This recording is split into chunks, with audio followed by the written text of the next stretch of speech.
Today we're going to be endeavouring to restore Charlemagne's empire, starting as this single town of Aachen. We are playing as one Gustav Wilhelm Karling, the last of his family. We can see him here. Here we can see Charlemagne, only 28 Diplo. I always knew he wasn't that great. Glad to be vindicated, thank you Paradox. So what are our goals? Our goals are essentially, we're going to kill France and try and become them. It's a little up there, just looking at France. They start with these 36,000 levies.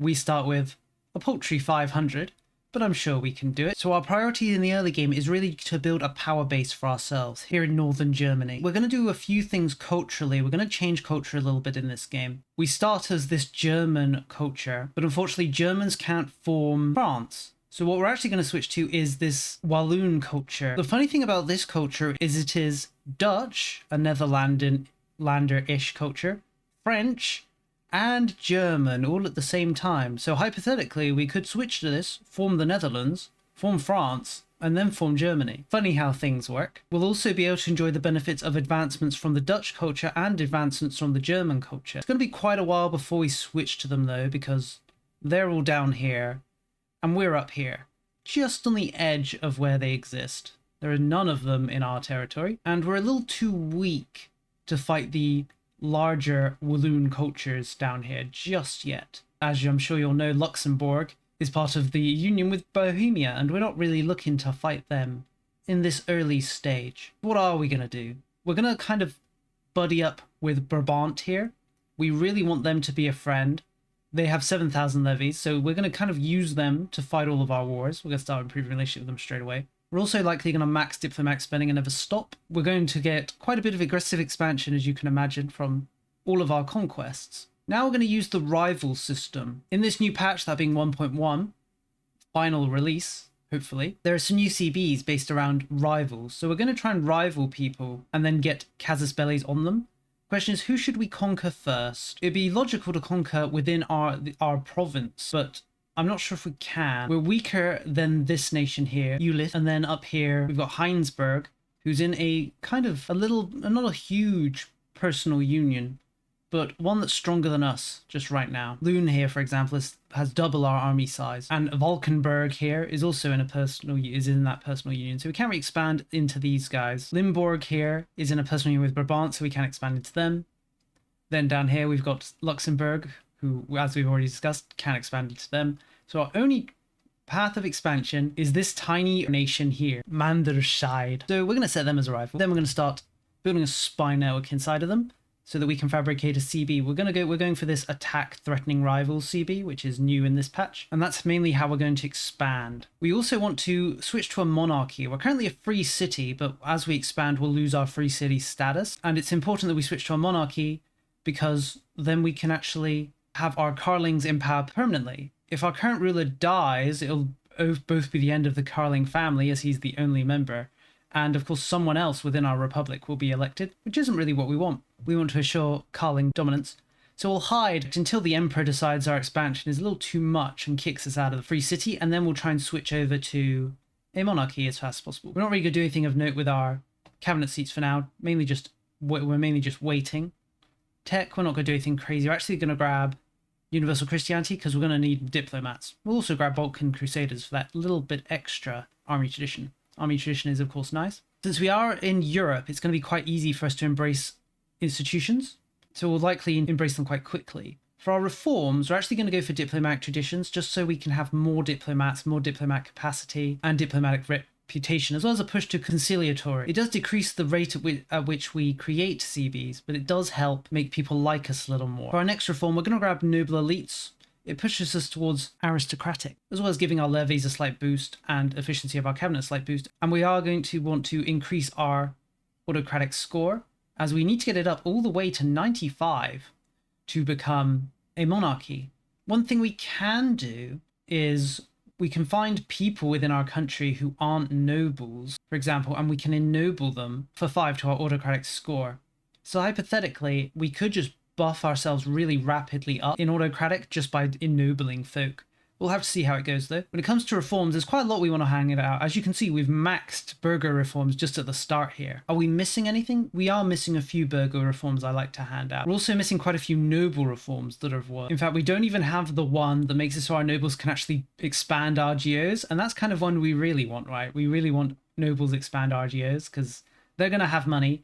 And if they're going to have money, I'd rather they invest it in our country than building stupid things like toll castles and other useless noble buildings. So I think we're just going to immediately, right now, just going to spend our Republican tradition a little bit. Now in this patch, we do start with very high Republican tradition, up to 95, and that's for every country. So we can afford to spend a little bit. I'm going to throw out some privileges right here at the start. I know some people hate empowering the nobility, but I mean, this is a Carling run, and it's empowering the nobility, you know. That's kind of what Carlings do to their own disadvantages. We'll also throw out some things to the clergy. We're quite likely going to go centralization heavy because, you know, making vassals isn't really going to work as a single city, at least with our overarching goals in mind. So we really want to build a power base for ourselves and actually benefit from it. So we're going to go heavy into centralization. There we go. We've spent all of our legitimacy on various privileges. Hopefully it'll be of use. Now we're going to unpause. We are going to want to marry our ruler as fast as possible. So we're just going to wait for the diplomats to build up and then we'll immediately marry him to someone. We don't really care who. Literally anyone will do. Here we go. Who should we marry? Marry the youngest woman, I think. I guess we'll marry this woman. Now breed and create more Carlings. That is your one purpose. When it comes to economy, we're actually not going to be building anything. We're going to be saving money. Likely so we can switch very quickly into professional regulars. Since we're so small, relying on levies for the long term isn't really going to help, especially when we do come up against the French. So as quickly as possible, getting to a point where we can actually field real armies is honestly one of my biggest goals. We're likely going to be regular maxing early and hard. Since we are going to be antagonizing ourselves quite a bit, we're going to start preemptively just increasing relationships with everybody around. Not anybody directly on our borders, though, because we want to conquer them. And increasing relationship with them is kind of a backwards approach. We can now start fabricating our CB. Unfortunately, Mandershed has allied with Berg, who is quite strong. There's no way we'll be able to defeat them with our paltry 500 levies. So we're going to need to make sure our alliance with Brabant is online before we go to war with these guys. It shouldn't be too difficult, just a case of waiting for them to like us more. We could also give them military access. That'll make them like us a bit more. Make them like us a little bit more. And there we go, alliance with Brabant online. Unfortunately, it looks like Cologne, or Cone, has kind of beat us to the punch, and they've gone to war with Mandershed. They're currently occupying it. They might just full annex them. I suppose we'll see. We'll start building a spy network on Cologne. They don't actually have any allies. They are not that stronger than us either. So hypothetically, we might be able to conquer them instead, which would be even nicer. For our first parliamentary issue, we're actually going to switch over to favour the elites. This will give us another little push. And we can always switch out if we need be at a later date. Looks like Cologne has managed to defeat Berg. Oh, did they not? Did they make peace? They made peace, but they didn't annex them for some reason. Okay. Unfortunately, I think I accidentally stopped fabricating my CB. How foolish. I thought I cancelled my spy network, not my CB. Oh well. Not really sure what the Colonies were thinking there. But I guess it's a good thing, really. Means we can take the land as we want to. Our ruler has successfully had a son. This Francis-like fellow will hopefully not die, as children tend to, and our Carling numbers can grow. Time for the Renaissance. We're going to go for admin, as usual. I wish I could not go admin, but it's just so good. This proximity spread's going to help a fair bit with increasing our power. Mercenaries are also very good in the current version of the game. I'm not sure if we will mercenary max. Maybe we will. I suppose we'll see how it goes. The religious CB is quite useless now, thanks to the rival CBs. And it's not like we're going to have any religious rivals, but even so, we'll go admin. Our CB's online. You can see that Brabant isn't willing to join the war currently, so we're going to use our spy network to sabotage relationships between Brabant and Mandershed, which means they will now be willing to join the war because now they're like, we don't like these guys. And that's what I like to hear. To be fair, we probably don't need them due to the fact that Berg hasn't really recovered its levies and neither has Mandershed. But since we have them, we might as well use them. At the very least, they can waste their time occupying Berg for us. We don't really want to drag this war out and full occupy Berg. We'd rather just end it as fast as possible. So since Mandershed is willing to make peace, we'll just make peace straight away and annex them. There, we've managed to expand our borders. You didn't think it was possible, but it's been done. Now we can think about our next target. And I think it is going to be this Jurich country. They have got an alliance with Holland, but Holland isn't as strong as Brabant. So Brabant should be able to just win us that war. We'll start building a spy network on them, setting them as our rival. Although apparently we like them too much to make them our rivals. So let's insult them first and then rival them. These guys are actually allied to Volkenberg here. What we'll likely do is we'll annex both. We'll have to keep an eye on our aggressive expansion though, or antagonism. One of the things I like to do is go over to this known country tab in the diplomacy section and sort by people's opinion of us. Here we can see people that don't like us. We can filter it to show only countries in our region. I'd like to filter it to show only countries that are of our religion though, because I don't really care about Orthodox nations or Sunni nations not liking us. But I guess our same region will have to do. So now we're going to try and improve relationships with people around us to try and avoid a coalition. Since a lot of the land we're going to be expanding into is our culture, it's going to be quite fast for us to integrate the provinces, which is definitely good. One thing we know is there's no emperor right now, so there's no one to demand we return the land we've taken, which is a good thing. We'd rather not have an emperor demanding we would give back all the land. Brabant has actually gone to war with Holland as part of the anti-Holland coalition. I guess they expanded a little too much. Foolish Hollanders. Have these guys joined? They haven't joined. They broke their alliance with Holland. That's okay, I suppose. As long as Brabant is willing to join our war against them, which they're not right now because of the war, unfortunately. We'll need to wait for them to end their conflict with Holland before we can pull them into our own war. But I mean, it's unlikely Holland's going to win. So it's more of just a case of how long is it going to take. We've actually been invited to join the coalition against France. In my experience, these coalitions just tend to lose, because even though there's a lot of them, they tend to have a hard time really bringing themselves together to fight the French. So we're going to say no. We're not really interested in joining any anti-France coalition right now. Maybe in the future. But as discussed, we're mainly just focusing on our own expansion for the moment. Not that we've been able to do much expanding. Black Death showed up as it tends to. We'll just segregate the infected, move our court into hiding. Hopefully it doesn't eviscerate our small Carling population, as there is currently only 2 of them and 1 is a woman. A Holy Roman Emperor has been elected and it's actually Austria. That's pretty strange. Normally it's Bohemia who wins the election. Oh well, we'll start buddying up to them. And then just after being elected, the Holy Roman Emperor dies, putting us back in the power struggle. Will we ever get a Holy Roman Emperor? Maybe. We haven't been able to declare war on Jülich here, mainly because Brabant likes them too much, and they keep getting more allies, which makes me hesitant to fight them myself with my pitiful 400 soldiers. So I've decided to go for another target. This nation of Prum down here doesn't like us. So we've been able to create a destroy enemy casus belli on them. They also are allied with some nations we also want to conquer, so we'll likely see if we can't just annex all of these nations together at once. We'll have to, of course, keep an eye on our aggressive expansion or antagonism, but I'm feeling pretty good about it. We might not even need to call in Brabant because we're quite a bit stronger than these guys. Right, we can now declare war on this Prum nation.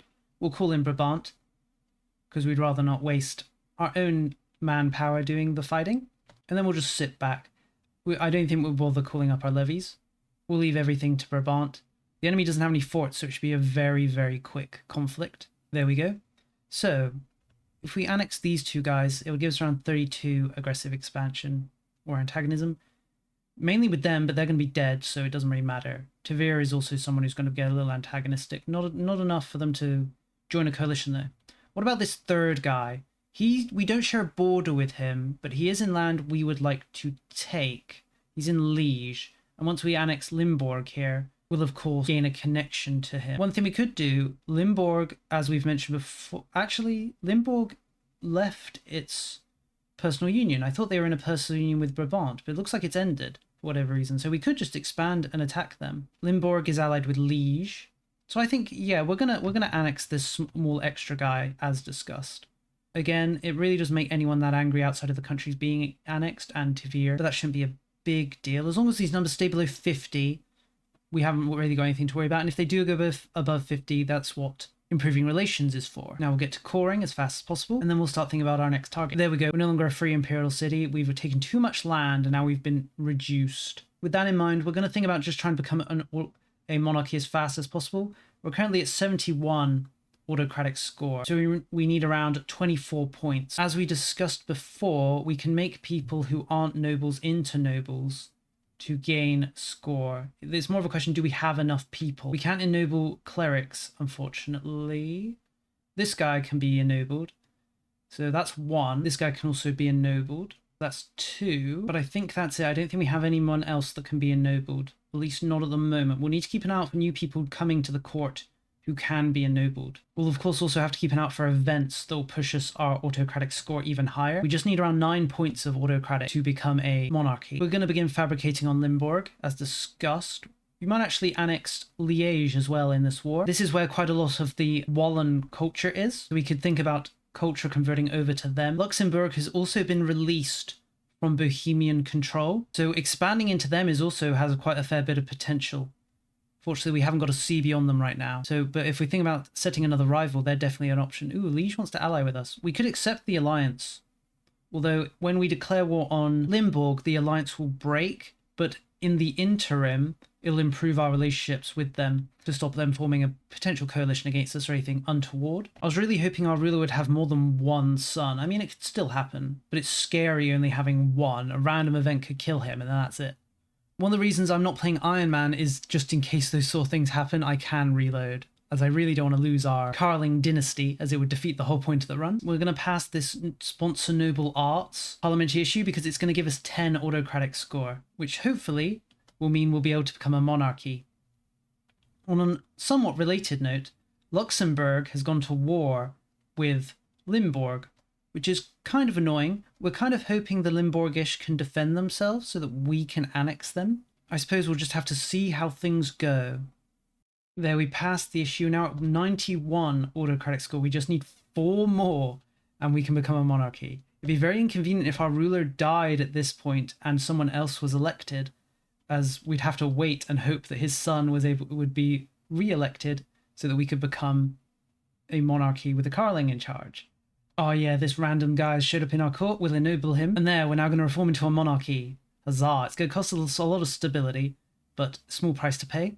We are now a monarchy. We of course lose our reform that we had because it was a republican reform, and now we can pick something else. It's tempting to either go for royal decree or of course local army organization, my beloved. I think we are going to go for royal decree though. Our CB against Limburg is online. Luckily, Luxembourg has failed to conquer them, so we should just be able to slip in mid-war, since the allies of Limburg won't be willing to join because of the casualties they've taken. We should just be able to slip in, occupy Limburg and annex it, stealing it from the vile Luxembourgers. So let's go, nice and quick. And on that note, our ruler dies. Now we're in a regency. Hopefully our son, who's...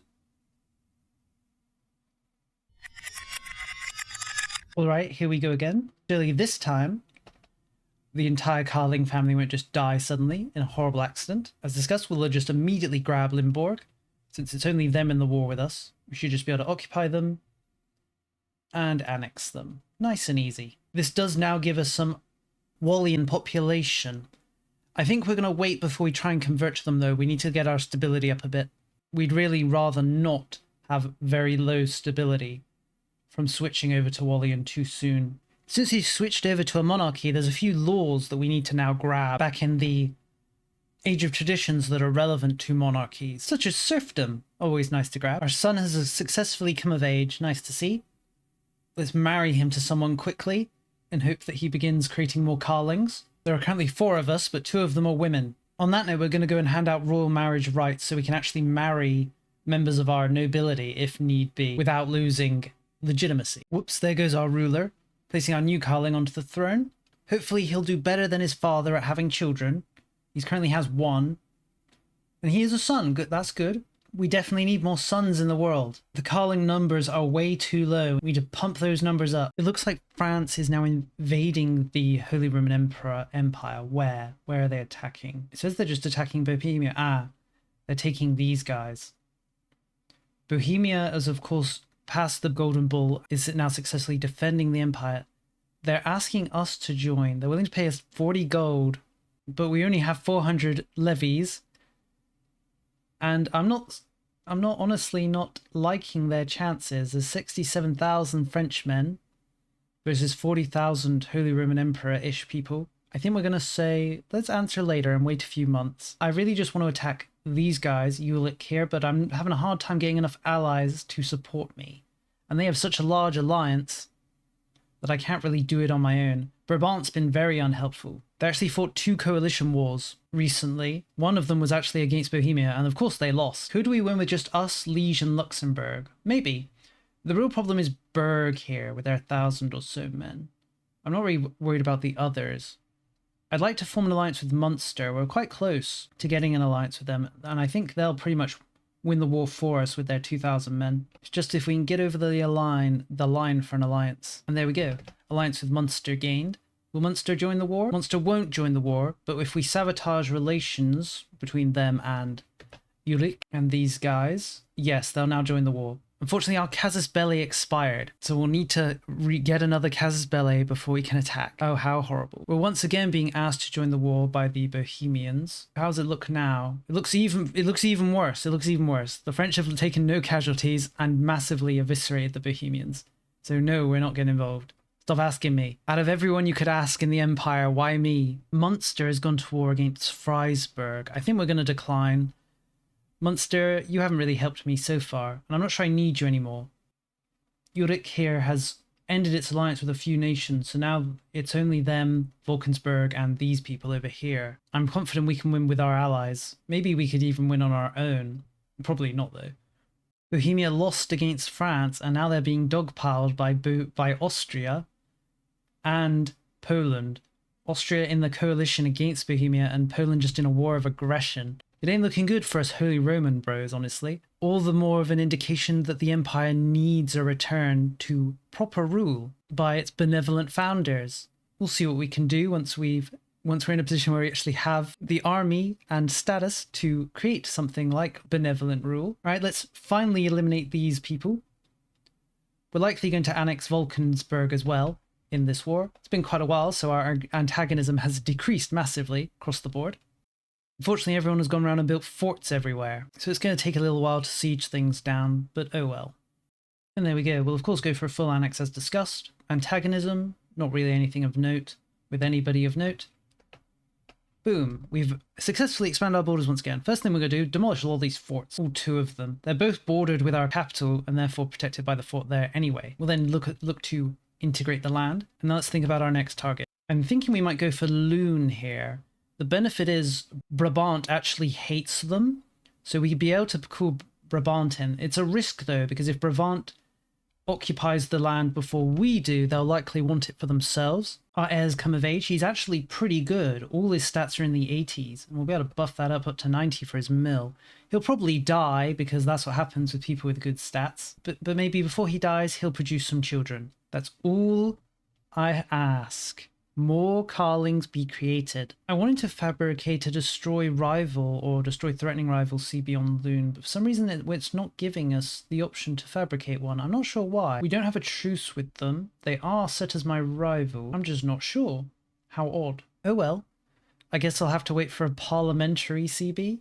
Could always humiliate a rival, but the cost of taking land with this CB is insane, so that's not really an option. Speaking of option, our economy's doing quite well now that we've taken these locations. It's all going to our nobility, and they're paying a bit of tax, which is what nobles are known to do. They can then invest that money into our nation. For me, I'm going to start building armories. It's going to take a lot of the income that we've managed to gain, but I very quickly want to start pivot towards standing armies so that we don't have to rely on our allies and we can defend ourselves better than we currently are. Luxembourg's kind of expanded like crazy down here, and they've actually made us a rival, so we can create the destroy rival CB on them.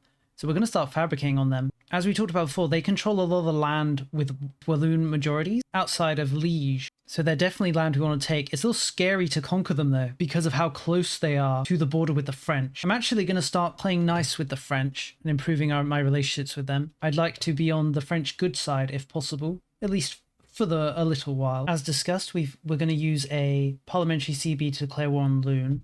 We're not sure how this is going to go. Brabant obviously wants Loon as well. Loon also has a lot of allies. Our hope will be that Brabant will be distracted attacking Loon's allies. But even if we don't get Loon, we want to annex some of these smaller nations who are allied with Loon, as these are all lands we really want, because they're in our immediate core.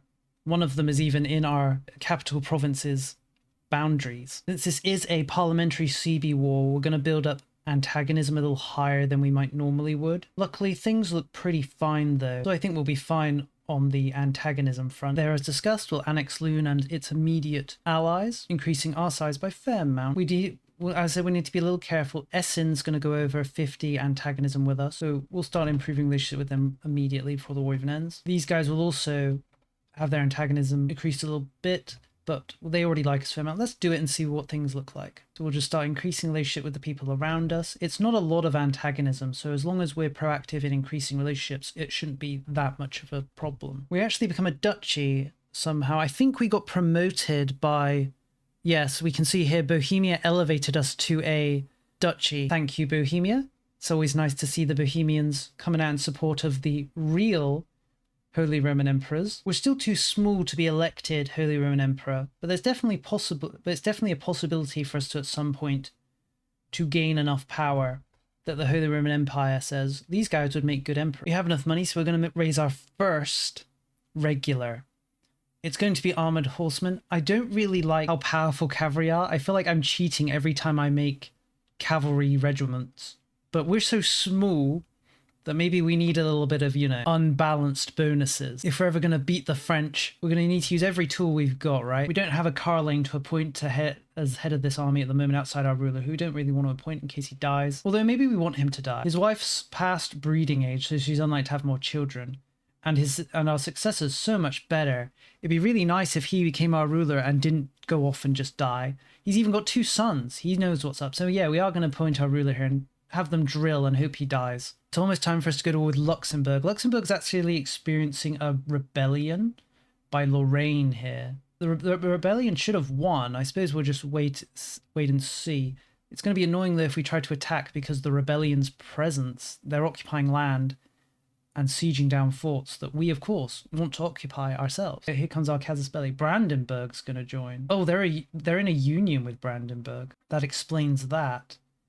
Could we convince Brabant to join? Just for the extra security?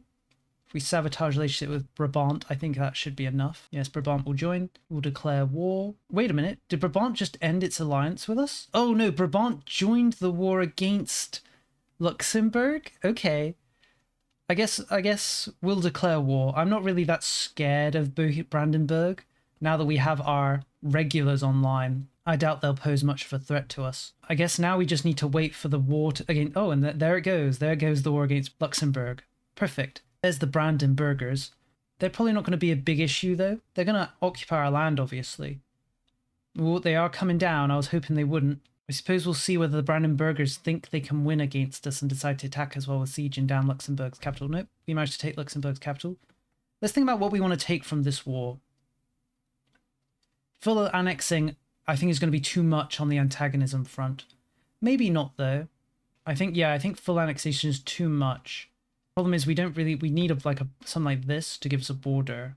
This would push us a little high on the antagonism front. It also gives us a border with the French, and I'm not sure I want to be bordered with the French just yet. They like us a fair amount. Hypothetically, maybe we can even get an alliance with the French and have them kind of guard our side. Maybe we should take something very small like this. It wouldn't trigger a lot of antagonism, and it would give us full control of some provinces where we've taken a little bit of land. Now I'm feeling the opposite of cocky. I'm feeling maybe I'm being too cautious. I think I should be brave. I think we should be brave. What's the worst thing that could happen, right? We just need to make sure to improve relationships a bit with the people that are going to be angered.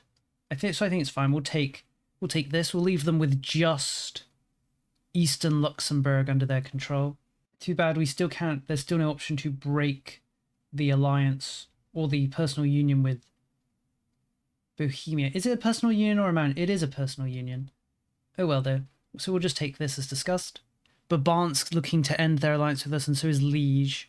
I honestly don't mind that much because they're kind of my next targets. It is a little worrying that they think a coalition's going to form that's too great for us to oppose. Let's head over and look at the list of people that hate us. Luxembourg, obviously. These guys have rivaled us, so them hating us is kind of inevitable. The Hanseatic League doesn't like us much. Start improving relationships with them. We've managed to avoid getting too negative with a lot of these people I was preemptively improving relationships with. It should be fine. I mean, I hope it's fine. There's the coalition. It's just one nation at the start though. We are going to expand our horsemen regiments. This is a little scary now, as it says the coalition's slightly stronger Luckily, we just got an infusion of money from that parliament event, so we're going to expand our cavalry army even further. Ah, here they come. Bring our army to the capital. How strong are they? There's 9,000 of them, but there's 1,000 or so of us. But we've got so much cavalry that I honestly think we can win. If we just go around cleaning up their armies, even with their large numbers, this is how broken cavalry is, honestly. We're kind of just cleaning them up. There goes 4,000 of them, nice, quick and easy.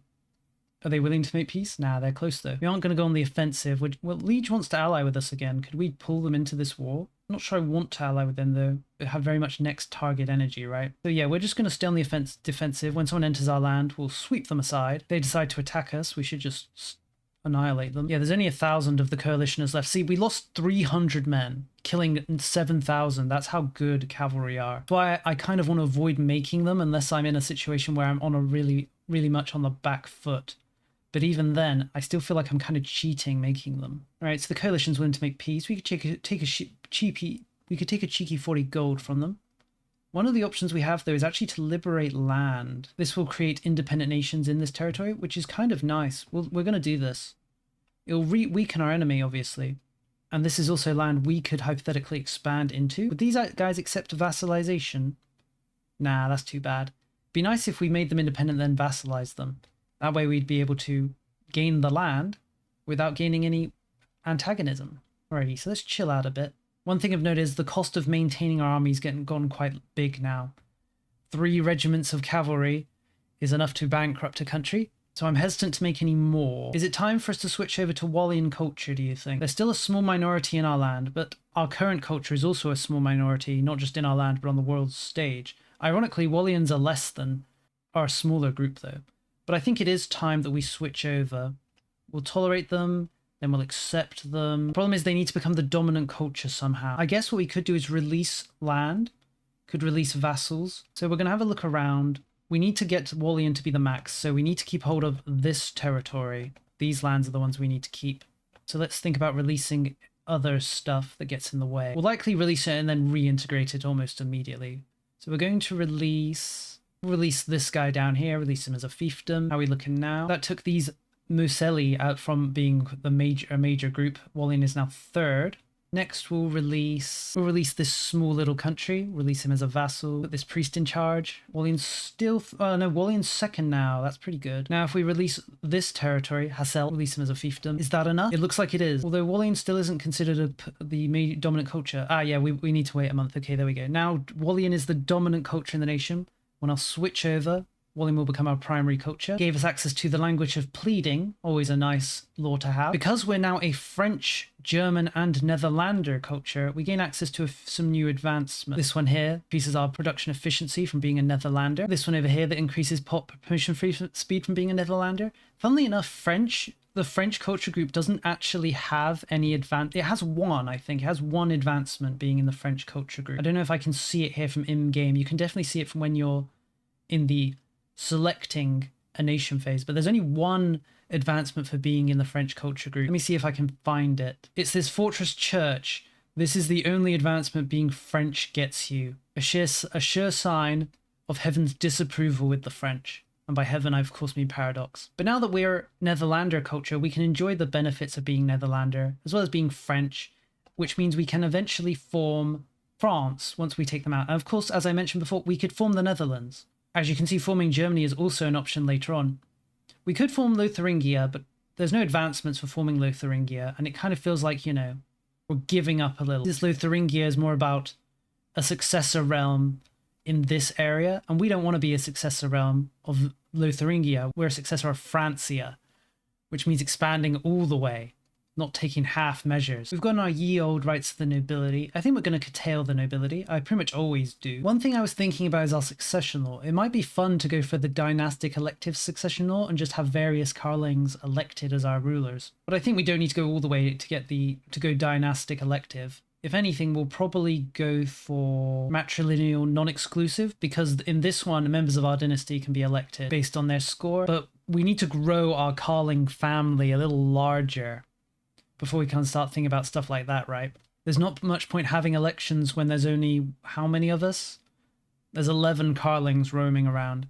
We definitely need more carlings. That might be our problem for the majority of this campaign, just not having enough carlings. When it comes to our capital, I really want to keep my capital here in Charlemagne's capital. It's also the birthplace of feudalism, so it feels thematic. It's not the best capital, obviously, but it's where I'd like to be based. France is once again attacking the Holy Roman Empire. This time there's 100,000 of them. I am trying to befriend the French. Hypothetically, if we can get an alliance with them, we can stop their expansion into us and then protect the Holy Roman Empire through appeasement. They say appeasement has never worked. Well, it needs to work now. We've done it. We've been able to ally with France. It's going to be a little awkward. It's not something I want to do.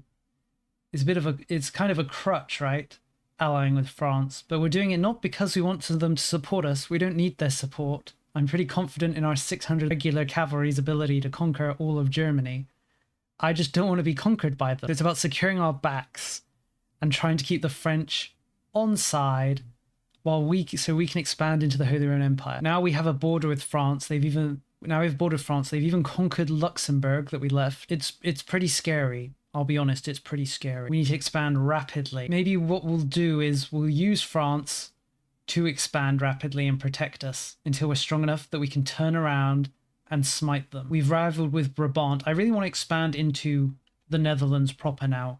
We're likely going to become the Netherlands, just for the unique advancements we can get. To be fair, though, they're all pretty late in the tree. I haven't actually looked what unique events the Netherlands has. Maybe I should. I kind of don't want to lose our cool eagle flag. Poland has joined the Holy Roman Empire. That's interesting, I guess.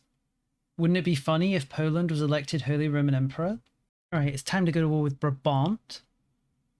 We have 1,000 cavalry, but they have quite a few allies, including Austria. So I think we are going to call the French in, have them do all the real work. I feel like we're kind of being encaged by France. They're up here.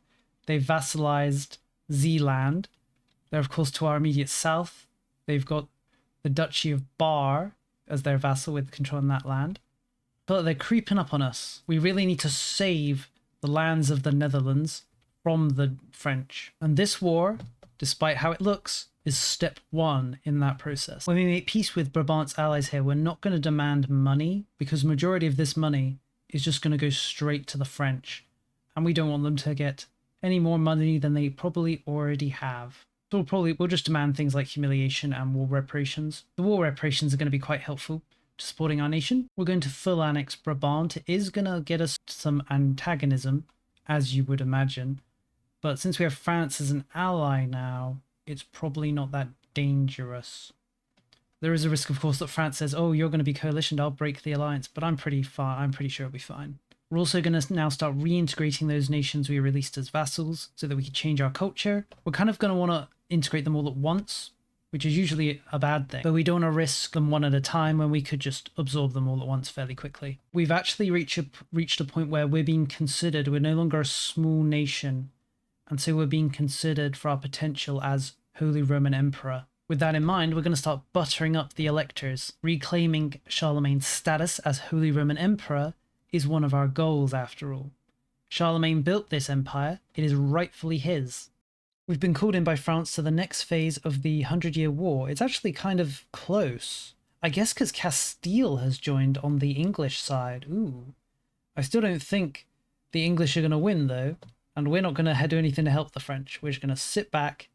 We'll tell our vassals to sit back, though, as well. We don't want them getting involved. You see, we're just too busy here in the Netherlands to engage in such affairs. I'm afraid you're on your own, France. The Empire is currently in turmoil. This could be our chance to be elected. We've received one vote. It looks we could also get Bohemia to vote for us. And maybe Mainz here? I'm not sure about the rest. The Palatine of the Rhine here, like, Bohemia switched their vote to us. We need 50% of the votes and there's 7 votes, so we need 4. 2 isn't quite enough. If we could get Brandenburg to vote for us, that would put us pretty close to the winning point. Oh, we've managed to get 3 of the votes. It's really neck and neck between us and Austria. They've got 3, we've got 3. The first one to reach 4 wins. It's too bad we haven't got enough religious influence to saint one of our previous rulers. That would probably push us over the line. Well, we did it, but Bohemia switched their vote away from us at the last minute. Now Brandenburg is voting for themselves because they're like, somebody's voting for us. We did it. We just got elected. The Imperial orb moves to our city. Now, we're Holy Roman Emperor. that we're not much of a Holy Roman Emperor. We don't control much, but we are. And that's what matters. That gets us an extra cabinet seat, which is nice, because of course we're now an empire. I haven't actually played around with the Holy Roman Empire at all outside of a little bit at the very start of when the game released. So I'm not really sure what we do now. We can pass laws. My guess is our goal is to really centralize power in some way. We have 100% imperial authority. Seems whoever was here before us wasn't using it. We can call an imperial parliament. I'm not really sure what for, though. What sort of laws could we vote change? We're currently set to this one. I think it's one of the things that's holding us back the most at the minute is our income. Maybe we should go for an imperial tax law. We could make it so that the various members simply donate gold and just hope they donate an amount that's good and helpful. We could also go for a military law so that we could get manpower from the various members of the empire. We could also try and centralize the empire, ensuring our dynasty stays in power permanently. That does sound appealing. Imperial dynastic preference, which would give a reason to elect plus 50 to our family, which doesn't actually exist outside of our capital right now, and it makes sense. We are the Carlings after all. Surely we should have votes in our favour. I think we're going to go for the treasury taxation. I'm curious to see what happens. So this triggers a vote in the Imperial Parliament. We can see who's supporting and who's opposing. Looks like this is going to be an easy win for the supporters. And there we go. We successfully passed the treasury taxation. I guess we can see here the amount of money that is being donated to the treasury. And it looks like that costs imperial authority. Since it costs 50, so we could pass another law. You can see that we're getting 9 gold based on current payments. I'm not seeing where it's entering our treasury though. It could be I need to wait a month. Likely need to wait a month to see where the money enters the treasury, or is it the money is in the money is in its own separate treasury? That's curious. Then how do we use the imperial funds? Is there a way for us to withdraw them? We can choose how much we contribute to the treasury. We're having to contribute the minimum of 3 ducats. Now that we researched an upgrade for our cavalry, we're going to upgrade all of them to heavy cavalrymen. It's going to cost 3,000 gold, but it's going to double the size, which should bring our stack of 1,000 cavalrymen up to a stack of 2,000. Enough to defeat the French? Probably not, but it's good to increase our power. We do have to be careful, though, that we don't run into a deficit from having such a large standing army. Even though we are Holy Roman Emperor, we're not going to put a stop to our kind of reckless expansion. Liège has decided to set us as a rival, so we're going to throw a fabricating casus belli on them to destroy them. We're also going to look to destroy Gellery, as, you know, they've really been a thorn in our side. We're going to change another Holy Roman law. I'm thinking of changing this Diet one. It sets the parliamentary type to early diet. The question I have is this my parliament? Either way, it does make everyone in the Holy Roman Empire like me a bit. And it also increases monthly imperial authority, which makes it appealing. We could also, as discussed, go for imperial dynastic succession. Our ruler's quite old now. He's 72. 73 even. We're already receiving enough votes to be re-elected though, so I'm not sure we desperately need to ensure re-election. What we kind of desperately need is to increase imperial authority growth. After all, the faster that increases, the faster we can pass reforms. As discussed, we could also force through some manpower contributions from free cities. As it stands, we're actually minus manpower due to our large standing army. So gaining some free manpower from the empire might be nice. It will make the free cities a little unhappy, but does their happiness really matter? I'm not sure it does. We could, of course, level up our taxation law to the direct taxation. Or maybe we should hold off and go all the way for imperial taxation. We'll need to have 75 imperial authority for this. But I assume this one will be the one that leads to us gaining money, as it will create both the imperial taxation contribution and the imperial contribution. Yeah, it says here this gold is directly transferred to the current emperor, and that's us. I see this one that we created. It creates this money goes to this treasury, which we use for imperial country interaction. Like, I don't know, let's click on somebody and look. So I assume things, the buttons down here, yes, like bestow free city, bestow kingdom rank. Yes, this costs money. So, and also this one's interesting. Bolster the imperial army, which lets you call people into wars. I guess it means it's the Holy Roman Empire that pays this instead of me, which is pretty great. I think we're going to hold out. We're going to hold out for that third one. The problem with that third one, it makes everyone hate us by like 75, which is quite a lot for everyone in the empire to dislike us by. Maybe I shouldn't be rushing for it. But just free money? Free money is good money. But then every law kind of feels like it will make everybody a little unhappy, except for this Diet one. Also, I don't know, is it a temporary debuff? the happiness when we pass a law? Or is this permanent? If it's only temporary, it's not a big deal at all. Let's wait a bit. Let's wait for our imperial authority to get higher. Our instincts is to now declare war and destroy Liege, but they're allied with 2 electors, both of which are voting for me. So if our ruler was to die during this, we'd likely lose the empire for the foreseeable future. If we could gain another electoral vote, either from Bohemia or Saxony, that would kind of take away the worry by securing our position. It's whether we can. We've already relationed Saxony and Bohemia kind of to the hilt. They still haven't, but they're still not supporting us. It's our low prestige that's really holding us back. Why can't my 75-year-old ruler just die now so that his much younger 58-year-old son can come to the throne? Ah, there we go. Our ruler has died. He's been succeeded by his son with very high stats, I might add. 82, 88, 96. Too bad he's only come to the throne now because his dad decided to live for literally 76 years. It would have been nice if he'd come to the throne earlier, but it is what it is. Unfortunately, both his sons are nowhere near as good as he is. His grandson's okay, though. Right, we're going to pass that taxation law, imperial taxation. I'm curious to see whether it's a temporary decrease to relations from passing it, or whether it's permanent. And even if it is permanent, I'm looking forward to seeing how much the empire will send directly into my treasury. Since our position as emperor is kind of a bit secure now that our son's in charge, we're going to declare war on Liege and wipe them out. We'll call the French in, because why not? One thing I kind of want to do is look for nations within the HRE that have land that can be liberated and force them to liberate those vassals. Decreasing the size of the empire's many members is definitely appealing to me. Even though we just slapped Trier around, they're totally fine voting for us again, so that's a good sign. It means as long as we end the war, if they liked it before, as long as we don't anger them too much during the war, that we'll still have their vote. And now we've got an event that lets us switch Latin to our primary language. I think we're going to take it. We could just do it naturally by clicking it, but it's always nice to get an event to do it. The Holy Roman Empire will speak Latin. That does damage us a little, because one of the reasons people vote for us is Germanic court language, and now we no longer have a Germanic court language. Hopefully it won't be too big of a problem. Okay, so there's us passing the law they don't like. It is a temporary decrease, so that's excellent. It's not a permanent one. We can now see the payments that the Holy Roman Empire is paying us. A whole 0.16 ducats. Beautiful. Now we're rich and powerful. It's likely due to the fact that nobody likes us because we just passed that law that people aren't paying us as much as they maybe should. It also says the amount they transfer is based on our imperial authority, and our imperial authority is just 0 because we just passed that law, and because we're at war with a member of the empire, which is kind of a mean thing to do. Alright, I think we'll leave it here for today. We've done better and worse than I thought we were going to do. We've managed to carve out a nice big bit of territory for ourselves. We're making quite a bit of money as well, mainly through our nobility. They're always happy to contribute. The imperial contribution isn't doing as much as I thought it would, but I suppose that's my fault for not really thinking through what I do. But it's more fun that way. I assume that as imperial authority increases and as their opinions of me increase, these guys will pay more money. If not, oh well, it's not a big deal. Next on my agenda, law-wise, is I'd like to get those reforms that have them pay me manpower. Hopefully those laws are a little better than the money law, because if we're going to defeat the French, we need manpower. To be fair, I haven't armory maxed yet. There's still lots of potential places to build armories in. What are my chances of beating the French, really? We have 2,000 regular cavalry. They are heavy cavalry, though.